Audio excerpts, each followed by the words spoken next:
Hey there, MJ from Pop Art Murals again, and I've got another acrylic tutorial for you. This week we'll be painting a wine glass. I know it looks intimidating, but I think you can do it. All it takes is some patience and you'll have a nice painting for your kitchen. Of course, the reference photo and line art are available for download and print at the link below. I've gone ahead and listed the supplies we'll be using today. I'm using a 10" by 10" canvas that I primed and sanded. Then I put on 2 thin layers of white paint. Since we'll be doing a lot of glazing, an undercoat of white will make that easier. The word for the week is monochromatic. We're going to do this whole thing with one color. We'll adjust the value of that color with black and white. So choose any dark wine color you like. You want to avoid anything with white in it. I'm using crimson.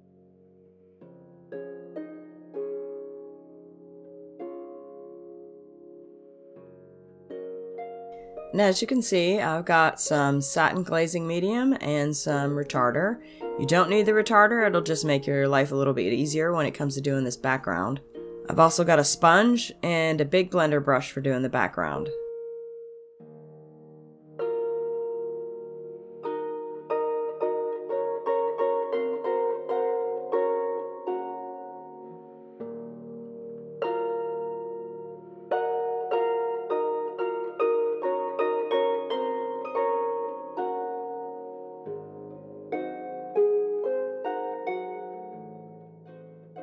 So to start out, I'm going to make a 50-50 blend of the retarder and the glazing medium, and I'm going to mix that up thoroughly before I add any color to it.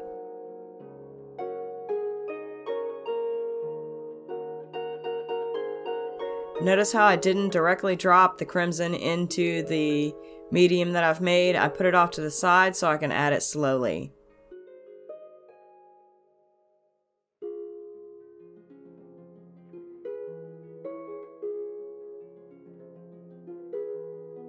Now remember to pre-wet your sponge before you use it.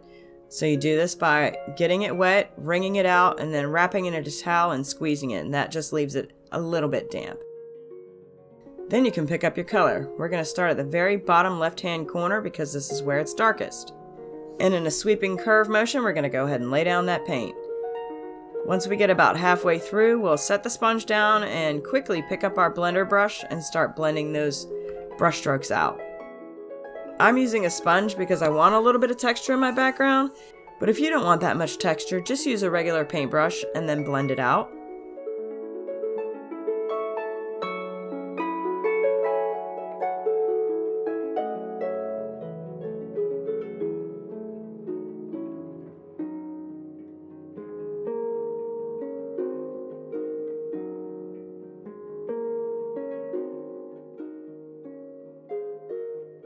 Now I'm going to add a little bit of glazing medium to my palette and dip my sponge just in that directly because I want to thin out the color that's on the sponge. So we'll do a couple strokes with that and blend that into what we've already got.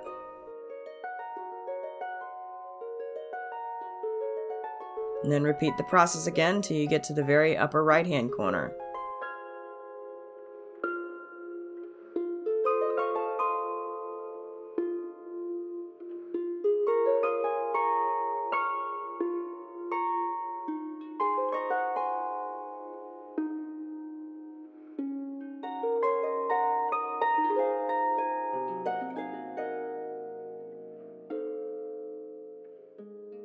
And what we're looking for is something that's darker in the lower corner and gets lighter up into the upper corner. So just mess with it a little bit until you get something you like. Also, we're going to do 2 layers on the background to make sure everything's smooth and properly saturated, so don't freak out on this first layer.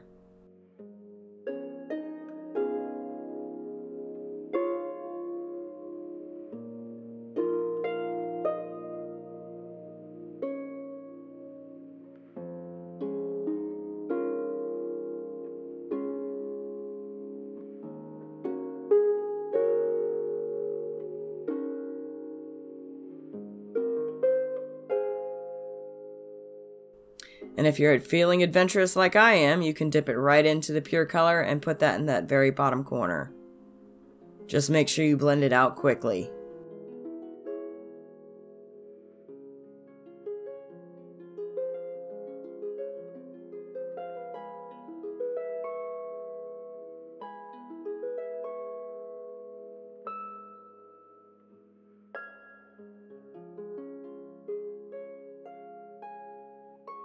And I pat off some of that color and then get the sponge a little bit wet to try and get just a little bit of a better blend. I didn't want it exactly that strong.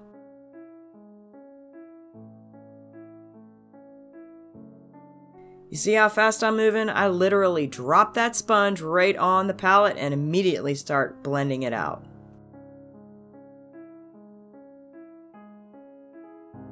Alright, this is key. You have got to let that first layer dry because the paint's got so much medium in it that if you try to work over it before it's completely dry, it will start to basically scrub the first layer off. Alright, so you can see we've got some good texture on here, so for our second layer, I'm going to go ahead and use a brush. I'm using a large, soft filbert brush for this. And I'm going to start off by putting some straight glazing medium in that upper right-hand corner. I'm doing this so that when I start adding color, I'll have something wet to blend it into.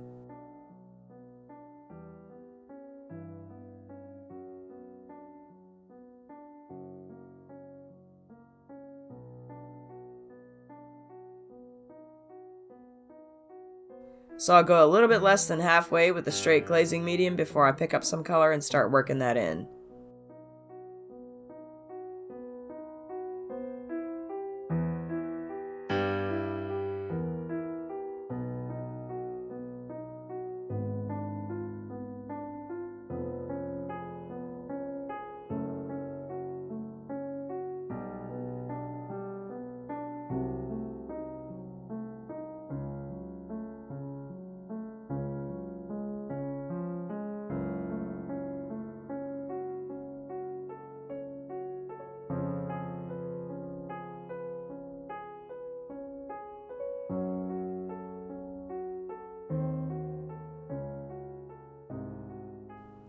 Did I forget to mention the importance of thoroughly mixing your glazes?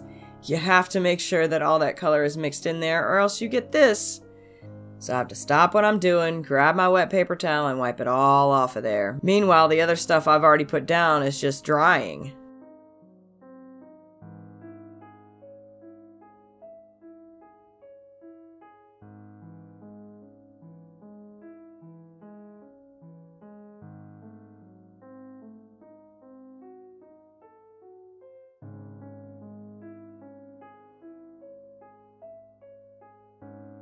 The key to doing this kind of blending, especially in such a large area, is moving as fast as you can. And just keep messing with it until you're happy.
Alright, same as before, you have to let this layer completely dry.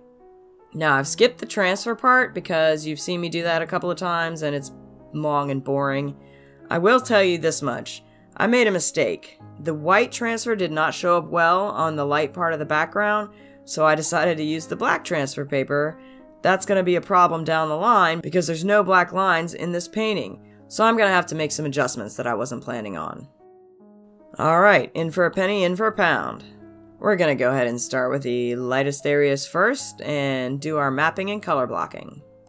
You'll have to excuse my big fat head because I can't see the super fine details unless I get real close up and take my glasses off.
Just use your reference photo to decode the line art and establish where all the colors need to be.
Alright, we've got our first layer of white down and we're ready to start working with our wine color. I'm adding a little bit of water to the paint and medium that I've already got mixed up because I'm not 100% sure of the saturation, so I'm going to go slow and test it out.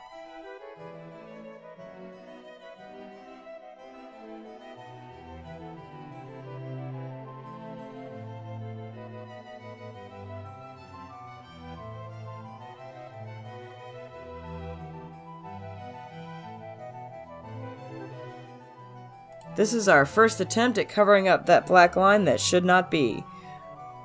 I'm laying down a line of my color, and I'm going to blend that in and push it towards the line with my chippy brush.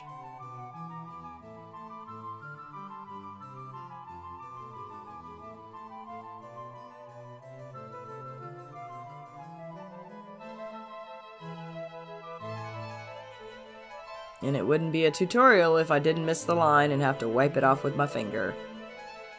Essentially what I'm doing is trying to cover up that black line and make it look like it's supposed to be that way.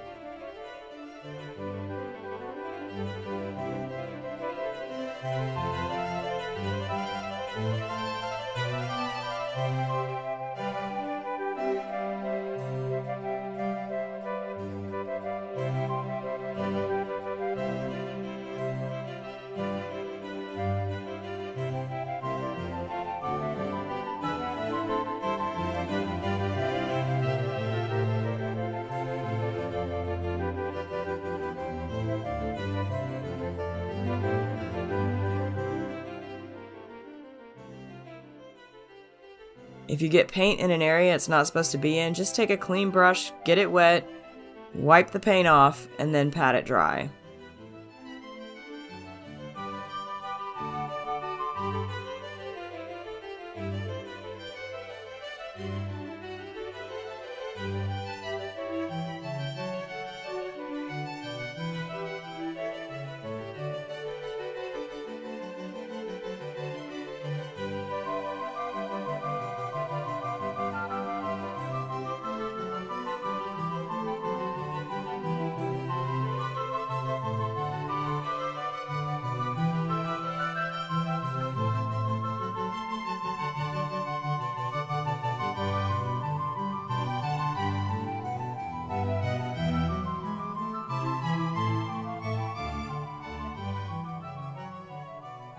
And I'm struggling with this side a little bit because I'm trying to stay out of the way so you guys can see what's going on, but that means that I can't really see what's going on. And that paint's already dry, so I'm going to have to add a little bit of water to it before I can actually blend it out.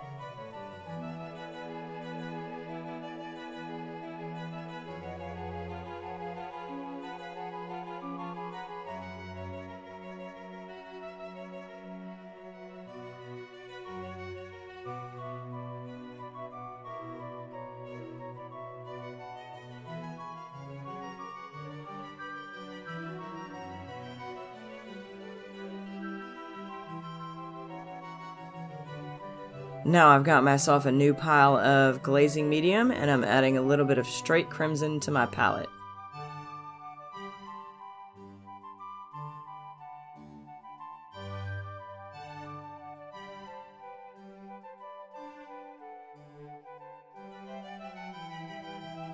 And what we're going to do now is start working on some of the mid-tones, so not the darkest darks of the red and not the lightest lights, but the stuff that comes in between.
And this process of glazing works by adding layer on top of layer until you get to the right tone or saturation that you're looking for.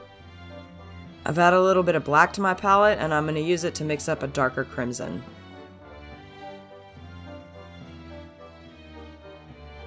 I'll use this to start blocking in my very darkest tones.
And now if you happen to put the line in the wrong place like I've done, just get it wet with a clean brush, scrub it off, wipe it off with a damp paper towel, and carry on.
Now I'm going to work on that edge again. I'll start by adding that dark triangle shape you see in the corner, and then I'll blend it out and up towards the edge.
That dark black line on the rim of this glass is driving me crazy, so I'm going to go ahead and put some red over top of it so it stops distracting me.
and we'll let that layer dry before we move on.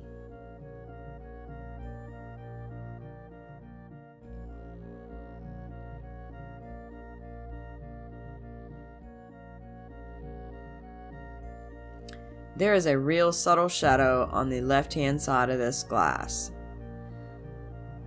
We're going to fill that in real quick with a big round brush and blend it out.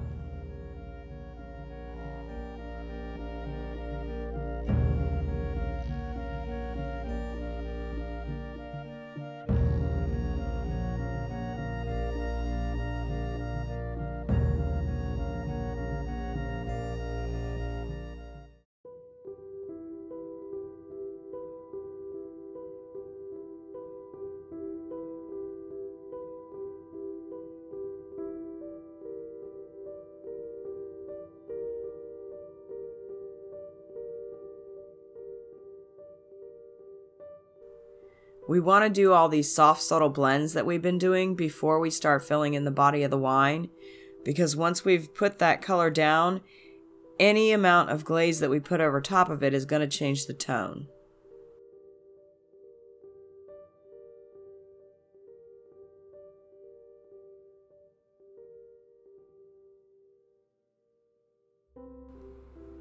I'm ready to start filling in the largest section of our wine color.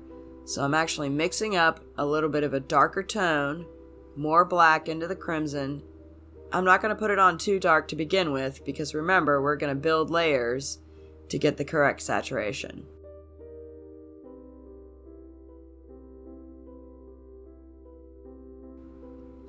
I'm using a small round brush to try and cut the edge of that glass clean.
Don't worry about getting 100% clean, even coverage.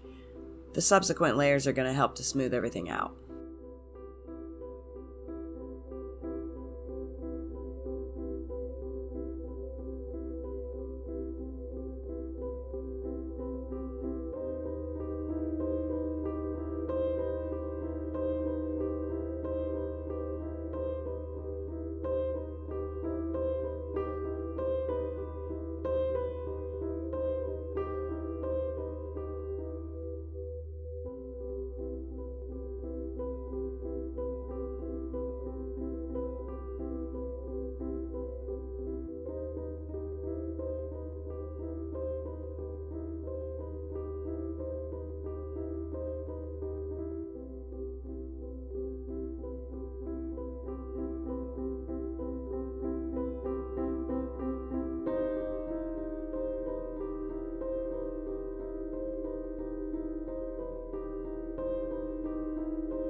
We want that bottom edge darker than the rest, so add a little bit of black to what you're working with.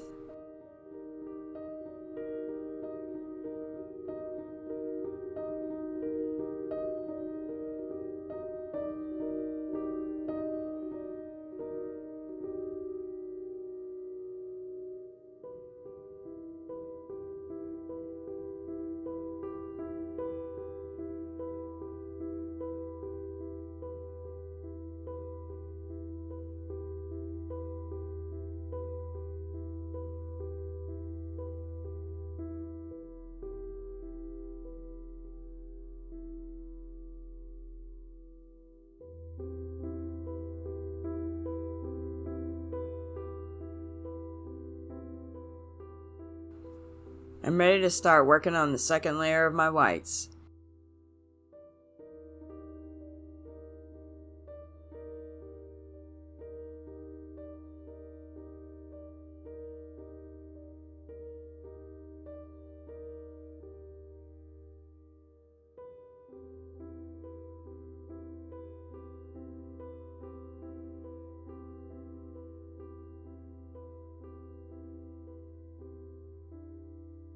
Because we're going to be doing multiple layers over the same areas over and over, I'm going to speed up the video just a little bit so that this tutorial doesn't take so long.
Now that the white's done, we'll move on and do our dark tones again.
And remember, we are not painting a wine glass. We are not doing drops of liquid. We are simply painting the shapes that we see in the reference photo.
And we'll go over that super dark area again.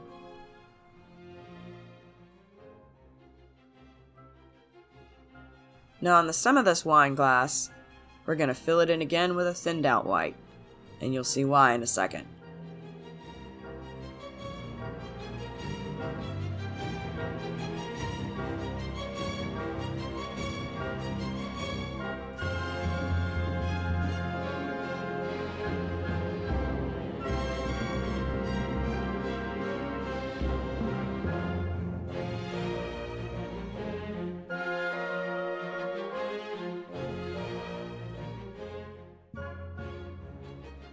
The areas of white that we filled in first are now coming up brighter, while the areas around the edges are less saturated.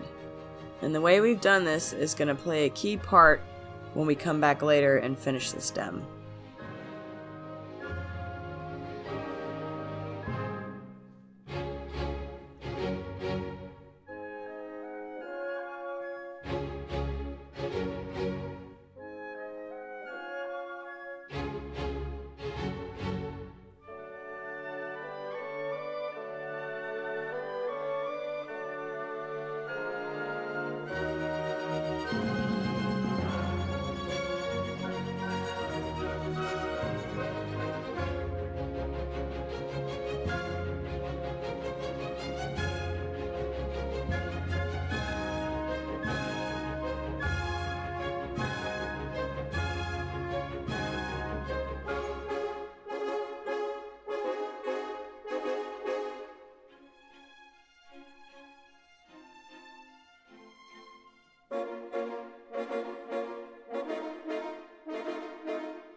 Moving on to do another layer in our wine colors, I'm going to hit the darkest part of that wine again.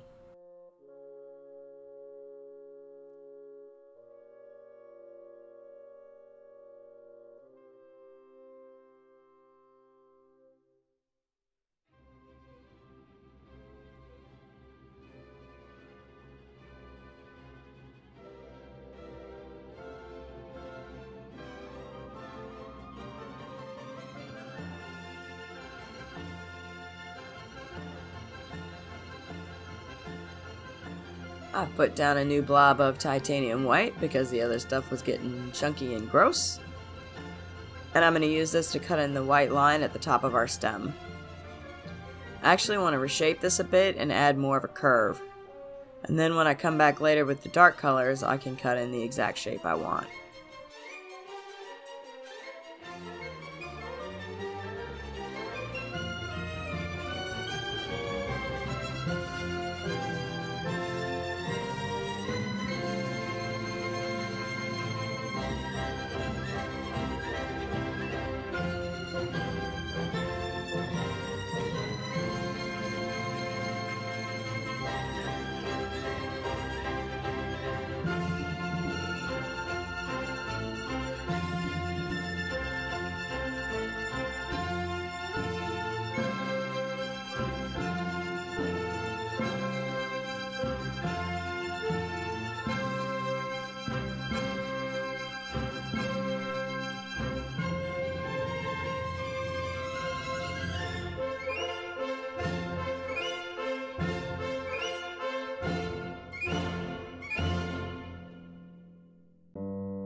Still adding layers to what we've already got down.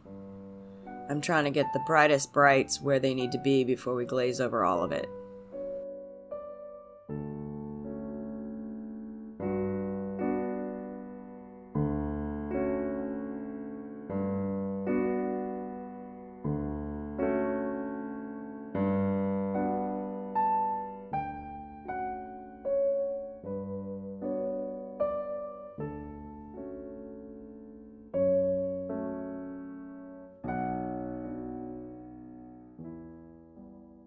I've added more crimson to my palette so I can hit that large area with straight color.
And here's where I'll take the opportunity to refine the shape of that highlight on the top of the stem.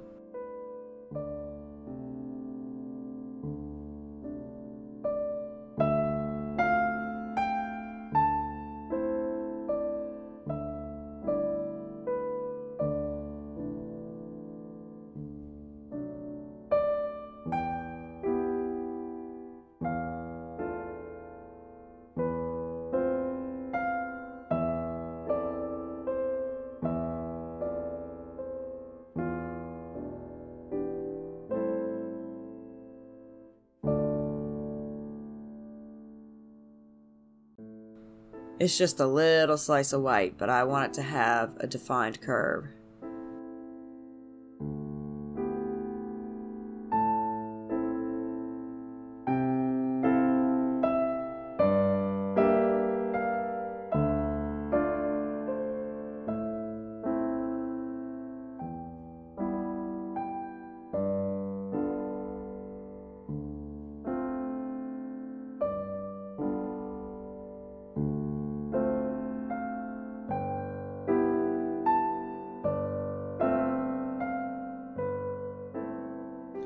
And now we're going to cut in the edges of the rest of our stem.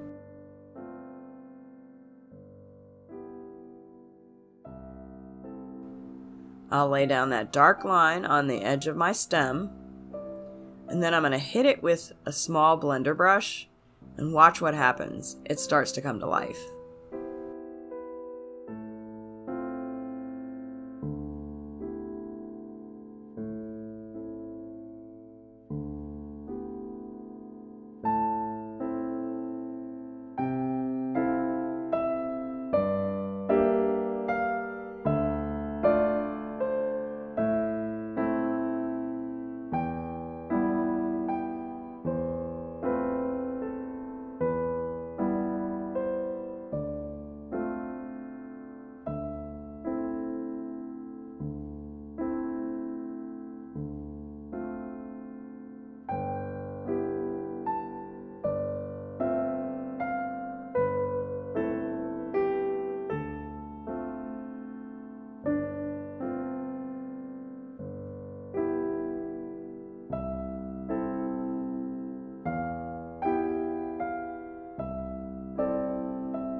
And now that we're done with that black, we're going to hit it again with some white to clean it up.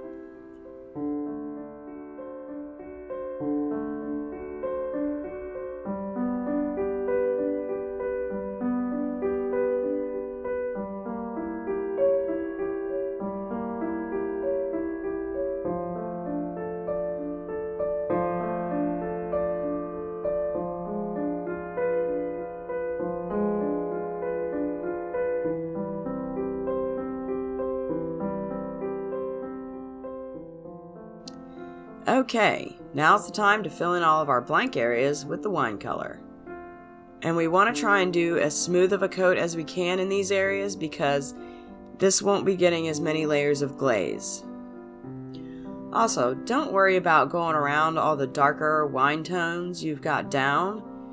We want to go over those again because every layer makes them a little bit darker.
After those areas have dried a little bit, we can continue strengthening the saturation in some of these other areas.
I'm also going to refine some of the shapes I have on my stem, so I want that little slice of white to be skinnier, and I want that round part at the top of the stem to be a little flatter.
I think the outside edge of my wine glass could look a little better, so I'm going to give it another pass.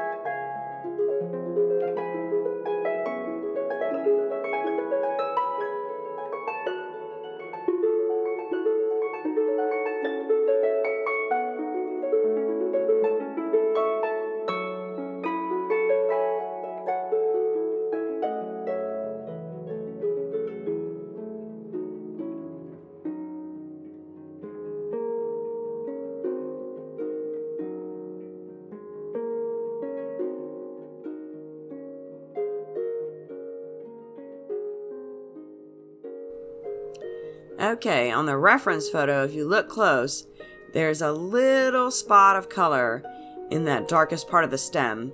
So I'm going to put that in by first laying down a little bit of white, and then once that's dry, I'll hit it with some color. I'm also going to hit some select areas of the rim with a darker hue because I think it'll make it look better.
Every morning when my husband wakes up, he comes shuffling into the shop with his coffee. Mind you, I'd already been painting for hours on this day, and I did the background the night before. I wanted to share this bit with you because I thought it was cute. Did you get you some coffee? Hi. Look like a wine glass? It's pretty impressive. I must admit, I questioned the red on red. I didn't want to really go down that path, though, because I'm not the artist, so I was like, well, I question it, but, damn, looks really good. Thanks. This week's lesson is actually monochromatic, so we're only using one color and black and white. Okay, back to painting. I did mention there was going to be many layers to this project, right? Well, here's another one.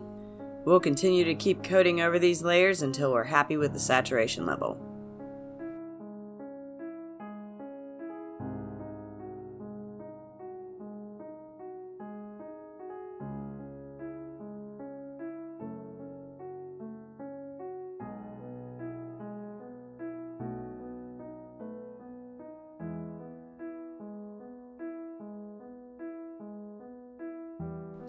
The camera died again. Luckily, I haven't done anything too important.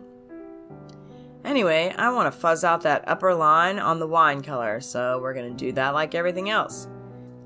Lay down a little bit of paint and blend it out with a small makeup brush.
For our next area glaze, we're going to cover the entire area, including all the white.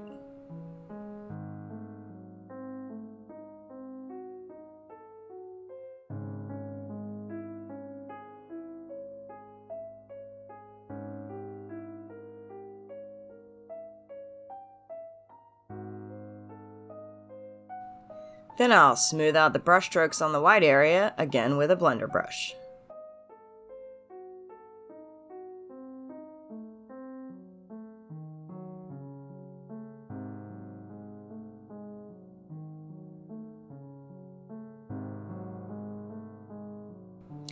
Same thing with the white areas on the stem. We just want a hint of color, and then we're going to come back over it with white later.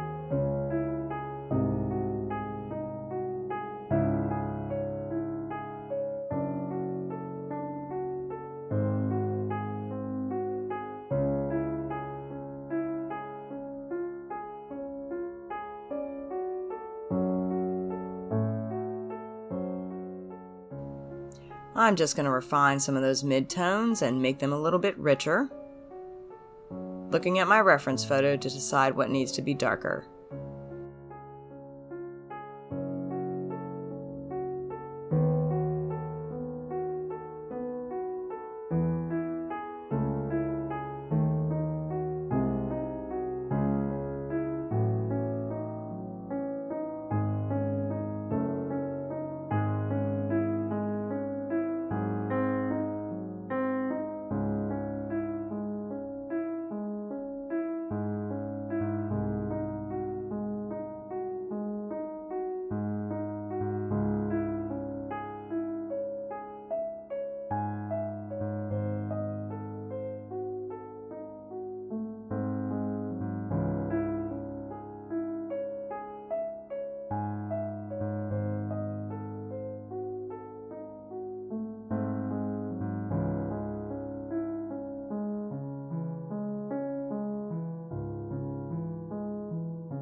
And when hubby came in, the dog came with him.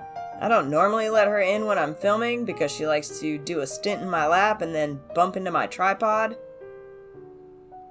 But here she is. What? gonna help? You being helpful? Come here. Come on. Oh, you shocked me. Yes, my dog is actually a cat. She has issues just like the rest of us.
I feel like the wine color that's in the drops coming up are a little bit lighter than the surrounding area. So I'm going to bring those back up by adding a little bit of white, and then I'll glaze over them with the wine color. Now we could be pretty close to done, but if you look close at the reference, we can see a reflection of the drops. I couldn't decide if I actually wanted to do them, so I didn't include them in the line art. But being just slightly crazy means I'm going to add them in now. If you're not comfortable with a little bit of freehand, you can skip this part. It will look just fine without it.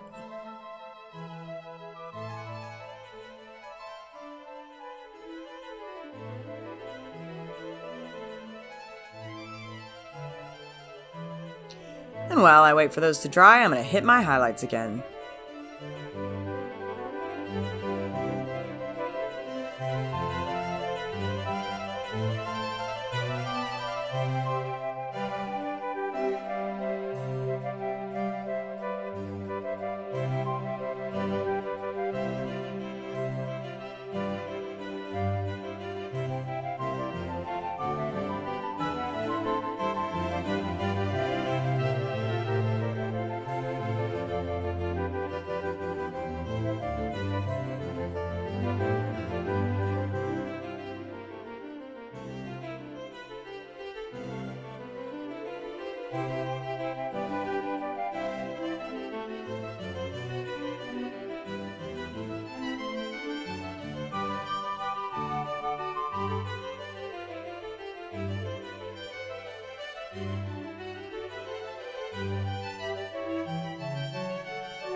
Finally, we've made it to the last layer of our wine. I've mixed a little bit more black in with my glaze, and I'm going to hit that again. And real quick before that dries, I'm going to add some straight crimson and blend it in.